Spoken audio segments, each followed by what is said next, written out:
ம் எது இது வெந்தய பவுடர் 10 ஸ்பூன் வறுத்து அரைச்சு பெருங்காயத்தூள் இது இவ்வளவு 3 ஸ்பூன் பெருங்காயத்தூள் மிளகாத்தூள் போடு இதுல போட்டாக்கா இது என்ன மிளகாத்தூள் எண்ணெயில் போடு நவுனி அது என்ன காஷ்மீர் மிளகாத்தூளா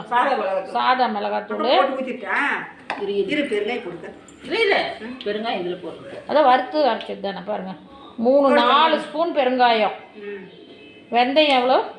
10 ஸ்பூன் வெந்தயம் 1 கப்பு மிளகாத்தூள் எண்ணெய் காய வச்சு எண்ணெயிலே கடுகு கொஞ்சம் போட்டு கடுகு பொரிஞ்சிடுச்சு பொரிஞ்ச உடனே இப்போ மிளகாத்தூளும் அதிலே போட்டுடுறாங்க